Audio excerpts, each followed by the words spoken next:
গাজীপুরের শালবন দিনে যতটা শান্ত, রাতে ঠিক ততটাই ভয়ঙ্কর। স্থানীয়দের মধ্যে একটা কথা প্রচলিত আছে, সূর্য ডোবার পর শালবনের ভেতরে গেলে আর ফিরে আসা যায় না। কিন্তু শহর থেকে আসা রাফি এসব কুসংস্কার বিশ্বাস করত না। রাফি ছিল ইউটিউব ভিডিও বানানোর শখের ব্লগার।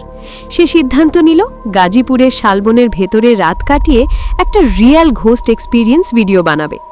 তার বন্ধু তানভীর অনেকবার নিষেধ করেছিল, দোস্ত ওই জায়গাটা ভালো না, গ্রামের লোকেরা কিছু না কিছু দেখেছে বলেই তো বলে। রাফি হেসে বলেছিল, সবই তো কন্টেন্ট ভাই। সেদিন রাত 10টার দিকে রাফি ক্যামেরা, ট্রাইপড আর একটা টর্চ নিয়ে শালবনের ভেতরে ঢুকে গেল। শুরুতে সবকিছু স্বাভাবিকই লাগছিল, ঝিঁঝি পোকার শব্দ, হালকা বাতাসে গাছের পাতার খসখস আওয়াজ। কিন্তু একটু গভীরে যেতেই হঠাৎ করে সব শব্দ থেমে গেল, একদম নিস্তব্ধতা। রাফি ক্যামেরার দিকে তাকিয়ে বলল, গাইস, এটা একটু অদ্ভুত লাগছে, হঠাৎ করে সব সাউন্ড বন্ধ হয়ে গেছে। ঠিক তখনই পেছন থেকে একটা মৃদু শব্দ এলো, টক টক টক। রাফি দ্রুত ঘুরে দাঁড়ালো, টর্চের আলো ফেলল চারপাশে, কিছুই নেই। মেবি কোনো ডাল ভেঙে পড়েছে। সে নিজেকে বোঝানোর চেষ্টা করল, কিন্তু শব্দটা আবার এলো, এবার একটু কাছ থেকে, টক টক। রাফির বুকের ভেতর ধরফর শুরু হয়ে গেল, তবুও সে সাহস করে সামনে এগোতে লাগল। কিছু দূর যাওয়ার পর সে দেখল একটা পুরনো অর্ধভাঙা কুঁড়ে ঘর। দরজাটা আধ খোলা, ভেতর থেকে যেন ঠান্ডা বাতাস বের হচ্ছে। রাফি ক্যামেরা অন রেখে ধীরে ধীরে ভেতরে ঢুকল। ঘরের ভেতরটা অন্ধকার, মাটির মেঝে, এক কোণে একটা পুরনো চৌকি আর মাঝখানে একটা ভাঙা টেবিল। টেবিলের ওপর একটা মোমবাতি জ্বলছে, কিন্তু আশ্চর্যের বিষয় হলো বাতাস না থাকলেও শিখাটা অস্বাভাবিকভাবে কাঁপছে। রাফি ফিসফিস করে বলল, এই মোমবাতিটা কে জ্বালিয়েছে? ঠিক তখনই ক্যামেরার স্ক্রিনে কিছু একটা নড়তে দেখা গেল। রাফি ধীরে ধীরে ক্যামেরা ঘোরালো। কোণায় একটা ছায়া। প্রথমে মনে হলো গাছের ছায়া, কিন্তু সেটা ধীরে ধীরে নড়ছে, যেন কেউ দাঁড়িয়ে আছে। রাফি গলা শুকিয়ে গিয়ে বলল, কে কে আছো ওখানে? কোনো উত্তর নেই।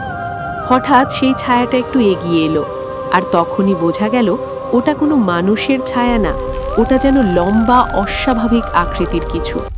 রাফি পিছিয়ে যেতে লাগলো। হঠাৎ দরজাটা ধপ করে বন্ধ হয়ে গেল। হেল্প, কেউ আছো? রাফি চিৎকার করল, কিন্তু বাইরে থেকে কোনো সাড়া নেই। মোমবাতির আলো নিভে গেল। অন্ধকার, পুরো ঘরটা অন্ধকারে ডুবে গেল।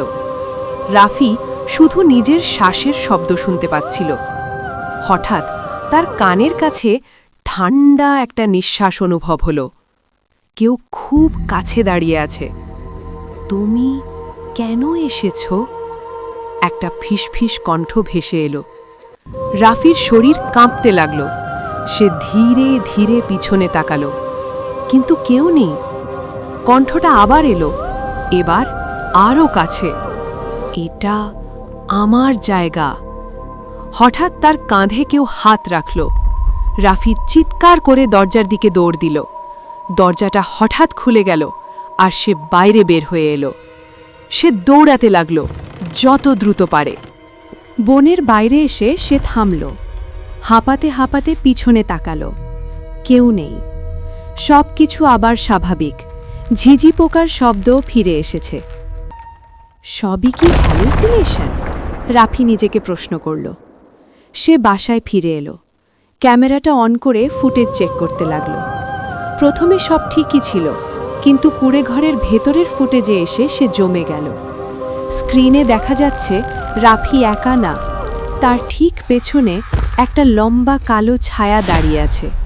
আর সবচেয়ে ভয়ঙ্কর ব্যাপার, শেষ দৃশ্যে দেখা গেল সেই ছায়াটা ধীরে ধীরে ক্যামেরার দিকে তাকাচ্ছে, আর তার মুখে কোনো চোখ নেই, শুধু অন্ধকার। ঠিক তখনই রাফি অনুভব করল তার ঘরের মেঝেতে কেউ হেঁটে যাচ্ছে।